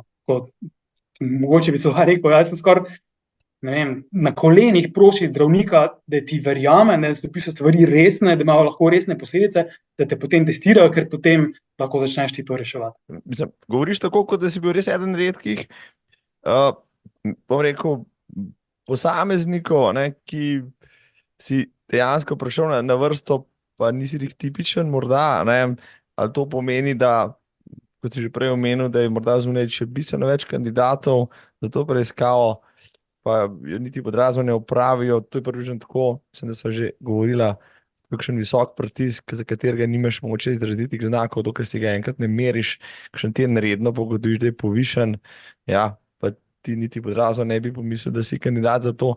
Pri apneji najbrž tudi, a ne, kako potem prepričati, grem zdaj s tem posnetkom k svojemu doktorju, pa rečem, dajte me k pulmologu, mislim, da imam zametke spalne apneje, da se nekaj dogaja z mano, ti si potem, mislim, kaj so rekli zdravniki, no, ko so končno opravili ta test, ja, pa rekli, za božjo voljo, Štrukelj, prav ste imel. Ja, zdaj najprej odgovor na prvo vprašanje, ne, zdaj kako pogosto je to. Zdaj jaz lahko povem, kaj sem slišal od temu ORL specialistov, ne, ki se pač še posebej specializirajo za to spalno apnejo. Pri nas je en taki doktor Delacorda v Celju, ki je doktoriral iz spalne apneje, ne, on je kirurg in ORL specialist. No, recimo pač on je povedal, da je neka ocena, ne vemo, ne, ampak pač ocena teh specialistov je, da je tako 80% ljudi, ki to imajo, pač še vedno ostaja nediagnosticiranih. Recimo, to je en tak podatek, drug podatek pa je, da je, mislim, sama diagnoza te spalne apneje se zgodi v relativno pač poznem stadiju, oziroma ne, ko v bistvu ta oblika tako izrazita in očitna, ja, da potem, kako si rekel, ne, pač nekdo dejansko zelo na glas smrči, njegov partner, ne vem, sliši, da se potem slišno duši v spanju, ne, to je v bistvu res zelo močna oblika spalne apneje. Šele potem, takrat potem, ne, ljudje pridejo na vrsto in na te preglede.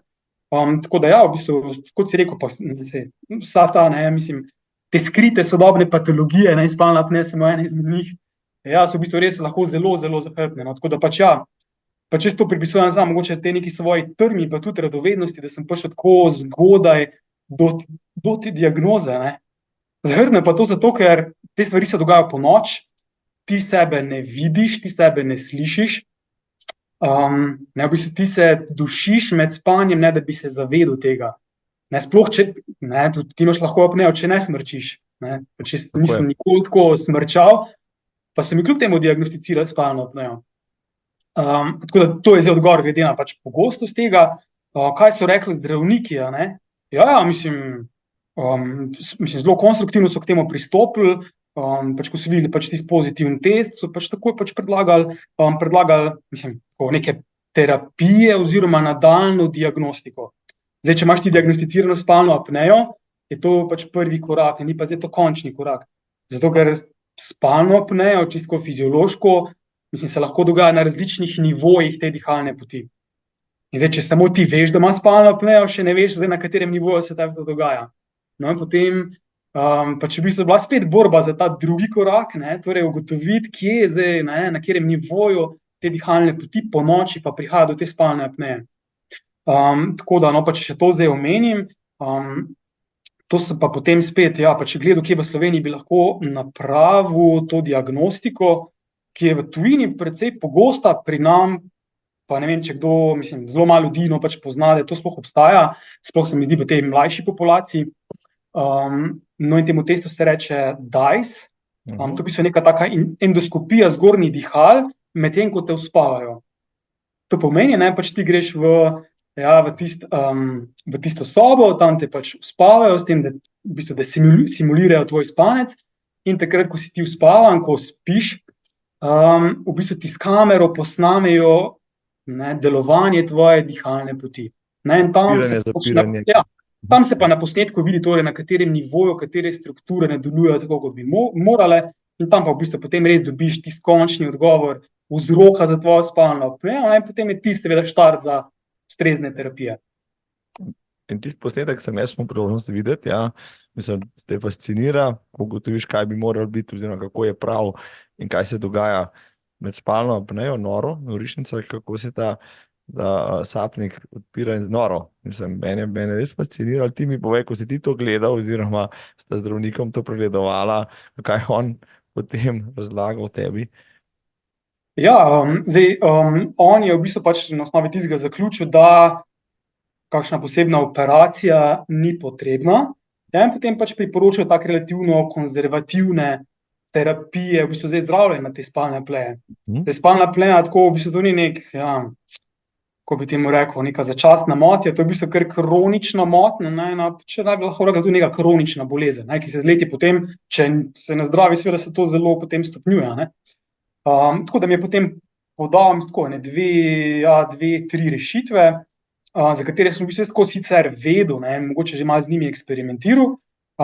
Predvsem sem pa čutil v bistvu neko olajšanje, ne, pač tako, imaš neko slutnjo, ne, da se pač te stvari dogajajo, ne, tam pa imaš dejansko pač končno potrditev in potem tudi potrditev res nekega strokovnjaka, specialista na tem področju, ne, kako zdaj naprej.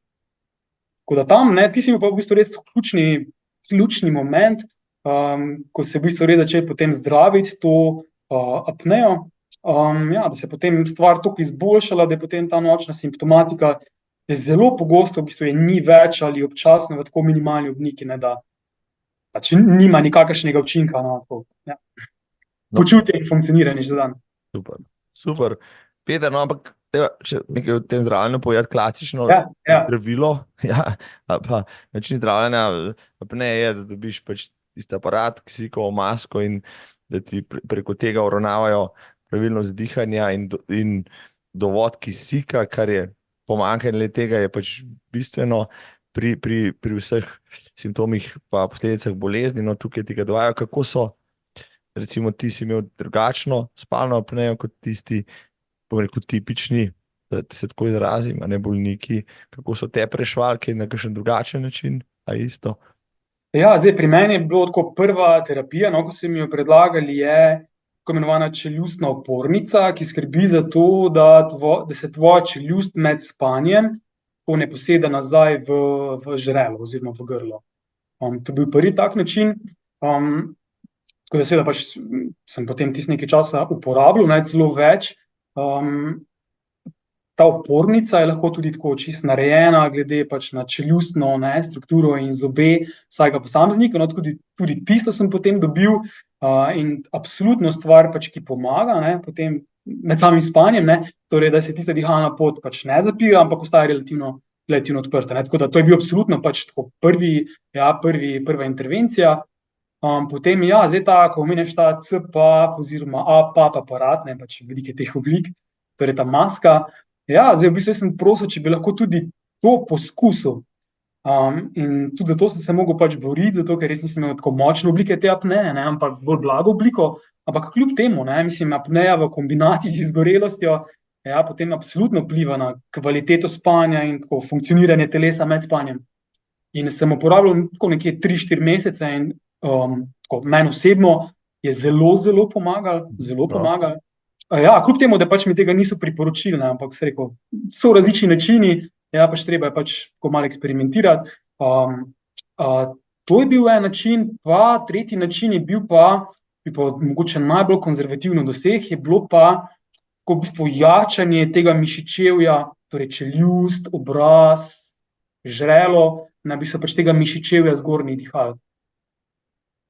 In kako to ojačaš, ne vem, žečeš žvečilne gumije, ali kakšne vaje delaš, da si ti dejansko ta dihalni aparat narediš močnejši? Ja, tu spet, ne, mislim, kaj je zdaj cilj tega, ne, mislim, večina, no, pač teh, ki izvajajo te terapije, pač vedno je cilj postaviti jezik, ustnice in čeljust med spanjem v nek nevtralni položaj. Ne, približno to tako pomeni, ne, da je čeljust, da ni pomaknjena preveč nazaj, da jezik lepo leži torej na tej nebnici, in pa da so ustnice zaprte. To pomeni, ne, ampak seveda, ne, pač mi med spanjem ne moremo kontrolirati tega položaja. Ne, torej v bistvu je treba natrenirati to mišičevje, da bo celotno noč v bistvu ohranjal, a pa čim bolj ohranjal ta nevtralni položaj. Ja, zdaj obstaja zelo veliko nekih vadbenih protokolov, zdaj točno za ta del našega telesa, od celo nekih izometričnih vaj za čeljust, tudi žvečenje, tako pogosta oblika, no, krepitve spet določenih mišic čeljusti. Kar sem pa recimo tako pač jaz nekako povzel iz tega, no, da čim bolj kombiniraš te različne pristope, se mi zdi, prej in boljše rezultate boš dosegel. Zato, ker vsak pristop temelji tako mogoče na nekih 9, 10 vajah, ki so seveda zelo koristne, ne, ampak ni spet to nek celovit pristop. Tako da spet tu, ne, pač, ne, tako kot, ne vem, sem prej bila pri Leonu, ne, tudi na tem področju, recimo, zelo koristno, ne, da nekdo pogleda delovanje, pač, ne vem, tvoje čeljusti, jezika, ustnic in ti postavi neko tako pač specifično diagnozo, na osnovi tistega potem mogoče tako malo prilagojen način krepitve v bistvu tega mišičevja. No, recimo, to je stvar, ki 4 leta nazaj, ko so govorila o teku, ne vem, koliko si ti kaj vedel o tem, jaz absolutno nič. Ja, in tudi mogoče, ne, stvar, ne, del našega tega gibalnega aparata, ki ga pogosto precej zanemarjamo, ne, in vpliva potem na celoten gibalni aparat. No, poznal sem apnejo, pač zaradi ljudi, ki jih poznam, da so pač dobili to diagnozo, bistveno manj o tem, kar si zdaj govoril, ne, o reševanju problemov tudi na druge načine, ne samo z aparatom. Ja, in to zdaj verjamem, da zelo uporabne informacije za marsikoga tam zunaj, ki je začel razmišljati. Kaj pač je to problem? Pred leti mi je dr. Janez Hudovernik predlagal nek svoj, rekel, izum lepljenja ust čez noč za spanje, pri predpostavki, da so pač dihalne nosne poti odprte in s tem se pravi na en način učenja zdravega spanja, globokega, pravega diha in posledično tudi preprečevanja apneje in tako naprej. No, okrepiti mišice, nisem vedel ničesar, no, zdaj ti si ogromno zdaj v tem povedal, verjamem, da se bodo ljudje, ki morda imajo te težave, pozanimali več, jaz bom dal kakšen link še spodaj, si lahko preberejo, sicer lahko najbrž vprašajo tudi tebe v končni fazi. Ja, zgodba ne. Lahko. Zdaj si ogromno povedal izgorelosti pa reševanju problematike skozi vidik pa neko prehrane, gibanja in spanja in zdaj si ene vrste rekel človek, ki lahko komu pove še kaj v svoji izkušnji, pa ga kam napoti, no, da ne bomo vsi tople vode zdaj izumljali, če smo že pri tem, kaj ne. Če lahko sam še tule en stavek bi dodal. Izvoli, ja. Ja, zdaj ta spalna apneja mogoče samo tako nek končni rezultat enega procesa, ki se tako odvija v zadnjih nekaj generacijah. In sicer se temu reče, tako po angleško je izraz craniofacial dystrophy. Enostavno pač to pomeni, v zadnjih generacijah pač to mišičevje čeljusti, ne, in obraza v bistvu postaja vedno bolj in vedno hitreje atrofično. In zdaj to pomeni, ne, da pač te mlajše generacije so verjetno pač precej bolj izpostavljene temu, a pa so velika večja tveganja za to spalno apnejo, kot pa recimo mogoče kak starejši del tvojega poslušalstva, ne, ljudje, ki so rojeni tam leta 50, 60, ne, ki so mogoče imeli druge prehranske vzorce v svoji mladosti, kot jih imajo recimo otroci danes, ne, in to se potem seveda odraža na velikosti obraza, velikosti čeljustvi, položaju jezika in podobno, ne, mislim in tako naprej. Skratka, ne bo v ozadju res mogoče nek tak zelo pomemben trend, ki bo seveda pač imel za posledico, mislim, ogromne zdravstvene učinke in verjetno bomo tako šele skozi leta, no, pač spoznavali razsežnost v bistvu vse te problematike, ne. Ni pa to nova stvar, ne vem, vse te figure, kot so Daniel Lieberman, potem, ne vem, to na področju pač te miofunkcionalne terapije, recimo John Mew v Angliji, pa vsi ti orale specialisti, v bistvu vsi, mislim, poznajo ta trend, ne, ampak tako čisto glede na pogovore z drugimi, ne, se mi zdi, da pač, ne vem, ni niti toliko poznano, niti se ne zavedamo resnosti v bistvu, ne, pač te močne sile, ki prihaja. Ja, glede na to, da je danes 90% otrok in mladostnikov v neki ortodontski obravnavi ali pa na čakalnih listah, predvsem na tem, da ortodontsko obravnavo bi morali zazvoniti vsi zvonci. To ni samo posledica estetike, ki si jo želijo starši, pa otroci pri sebi. To je ponavadi, to, kar si prej omenil, posledica distrofije nekih mišic oziroma mišic, ki niso razvite, ker otroci jejo premehko, čist mehko hrano, tekočo hrano in tako naprej, ne uporabljajo. Jaz sem imel hčerko, ki je imela te težave, smrčala je pri dokaj mladih letih, tudi železnica se je pretirano razvila in je, recimo, z ortodonskim aparatom potem na koncu reševala te zadeve, ne. In potem sem skozi to, ko sem se s temi ortodonti pogovarjal, ugotovil, da to zna biti problem, ki bo, kot ti praviš, ne, res imel posledice, ne, tudi na drugih področjih, pa se o njih premalo govori. Si videl? Uro pa pol. Takole pa pol gre uro pa pol. Ogromno stvari sta povedala, ampak bistvene pa recimo še ne. 4 leta po najinem pogovoru, 2 leti pa pol dobre, po začetku reševanja tvojih problemov, po diagnostiki, tako naprej. Si zdaj, bom rekel, ozdravljen, si svojo izgorelost uspel spraviti oziroma anulirati, si zdrav posameznik?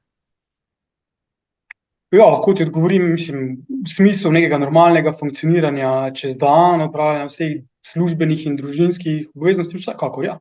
Ja. In se mi zdi, da so se pri meni ravno zaradi teh olajševalnih okoliščin in potem vseh teh specifičnih dejavnikov, od Leona do tistih specifičnih pregledov in tako, se stvari mogoče malenkost pohitrile, lahko bi pač dlje časa vse skupaj trajalo. Tako da lahko rečem, da sem zelo vesel, kako so se stvari odvijale. Zelo sem vesel v bistvu, da pač imam neko tako jasno predstavo, kako naprej. Tudi mentalno se mi zdi, da pač to ni pustilo nekih zelo močnih posledic na meni. Se o tem nismo tako še nič govorili, v bistvu čisto mogoče ti mentalni vidiki izgorelosti, pa kako se zdaj s tem soočiti. Tako da ja. No pa, vse ok. Deva se za konec dotakniti še mentalnih vidikih se veliko govori, no, ampak čeprav, da so o ostalih vidikih govorila bistveno več, se o tem te razmišljam, ampak deva če za konec kratko še to obdelati, najbrž tista utrujenost, možganska megla, letargija, apatičnost in tako naprej, so posledica vsega naštetega in tudi bom rekel, mentalnega fokusa. Zdaj imaš drugačen pogled na vse skupaj, na delo, življenje in tudi sam sebe kot človeka, kot osebnost, kot očeta, posameznika v družbi in tako naprej. Mislim, zdaj, kar se tiče teh mentalnih vidikov, mogoče bi tako, da ne bomo zdaj operila z nekimi krilaticami, pa nekimi samoumevnimi usmeritvami, mogoče bi to rekel, sploh zdaj v zadnjem času mi je cilj, zdaj, kako se pripraviti oziroma se natrenirati, da čim manj razmišljam o zdravju, o vseh teh intervencijah, kako si v bistvu res, kako, mislim, prakticirati te stvari, da bi o tem karkoli razmišljal. Se mi zdi zelo velik izziv, ker se pač pogovori se vedno vrtijo okoli tega, vse novice se vrtijo okoli tega, kako zdaj v bistvu to, se sam s sabo dogovoriti, da pač tega pač pri tebi ni, tako da to je zdaj mogoče nek trenutni izziv in seveda tudi s časoma, se bo to mogoče tako normaliziralo. Drugače pa ne vem, pač imaš to izgorelost, tudi recimo, pač jaz sem mogel tako iskati malo take zanimive načine, kako se zdaj mogoče tako miselno umiriti, pa poiskati mogoče neka okolja, ki pač nevtralizirajo pač v bistvu vse te skrbi in ja, v pitje in glasnosti, in ves ta šum. No. Tako da, ja, tudi tu pač sem mogoče zbral kakšne take malo nekonvencionalne načine, ki jih mogoče ljudje sicer ne prakticirajo toliko, predvsem tisti, no, ki pač grejo čez to izgorelost.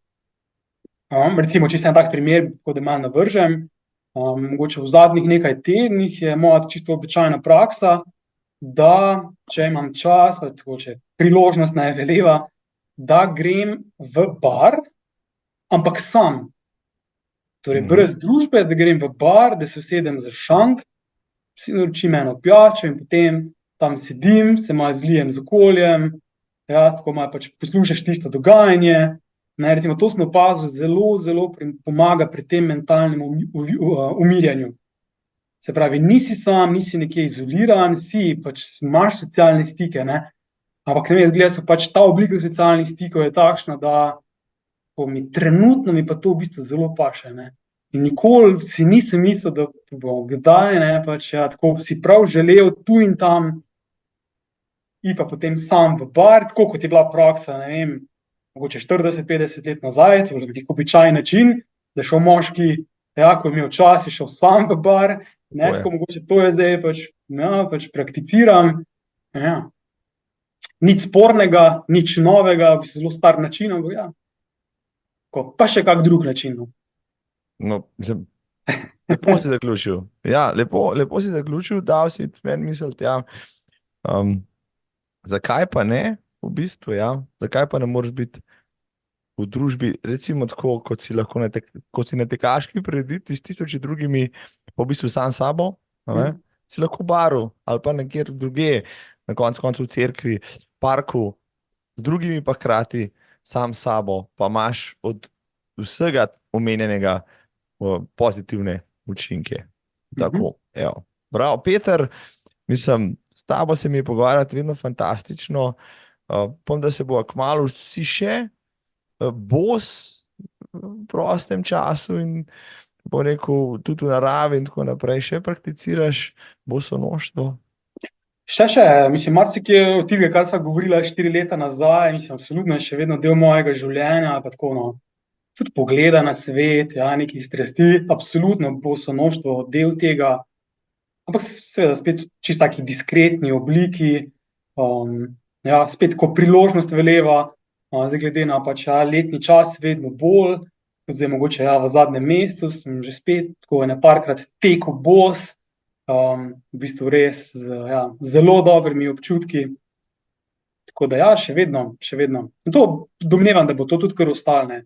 Tudi recimo tako vidim pri otrocih, zdaj, mogoče tudi pri otrocih opažam nek tak trend, vedno več otrok na teh igriščih, se potem v teh poletnih mesecih sezuje, ni več toliko tistih začudenih pogledov, kot mogoče 3-4 leta nazaj. Celo pediatri zdaj priporočajo, boso hojo. Stvar še ni izumrla, mogoče se tako zdi, ampak ni še izumrla, mislim, še vedno tako, del našega življenja, absolutno. Bravo. Ne, bili smo absolutno, Peter, skupaj so tudi delala na projekti, kot je v Bositeku v Kranju, pa si ti prispeval svoj del, pa je svoj del, pa tvoja Urška svoj del, bilo zelo zanimivo. Bili smo, rekel tako, 10, 12, več let, zelo pred časom, danes je zelo popularno biti bos, posebej, če si otrok.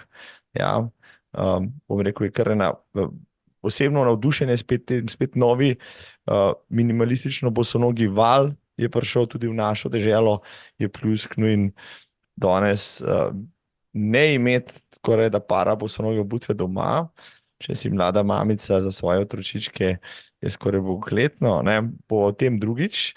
Ampak imaš prav, res je, ampak spoštovana publika, drage dame in gospodje, če ne greste bosi, teč nič narobe, sezujte se včasih pa kar tako, pa pojdite kdaj bosi malo ven, v naravno okolje se sprehoditi.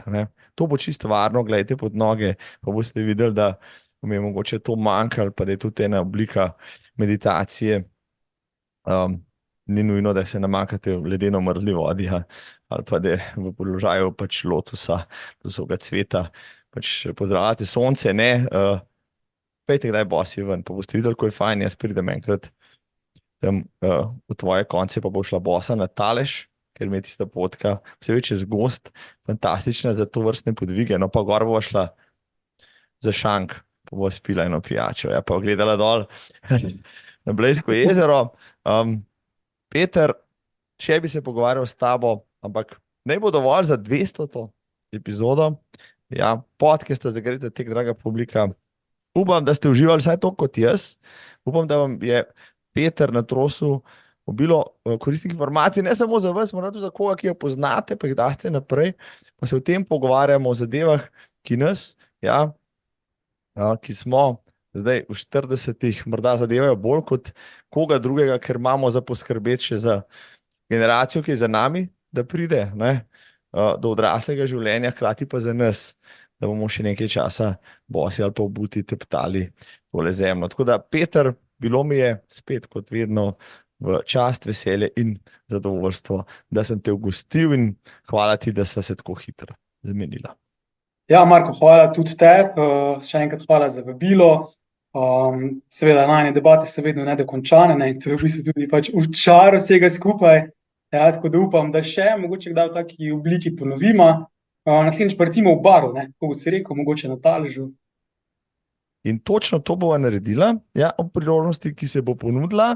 Ne vem, kakšna bo, še ne povem, ampak bo, jaz vem, da bo, ker najboljše stvari so spontane stvari, pa bova res posnela kakšen pogovor v kakšnem drugem naravnem ali pa malo manj, ampak zabavnem okolju. Peter, hvala.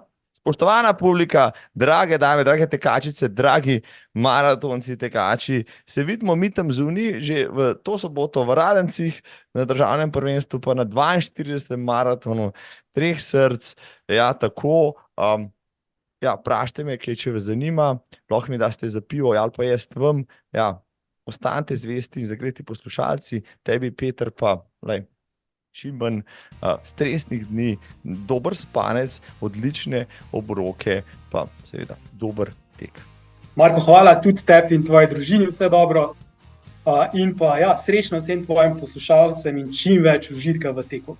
Pozdravljam, evo, tebe, tvojo familijo, se vidimo, jauza. Se vidimo. Adijo. Čau.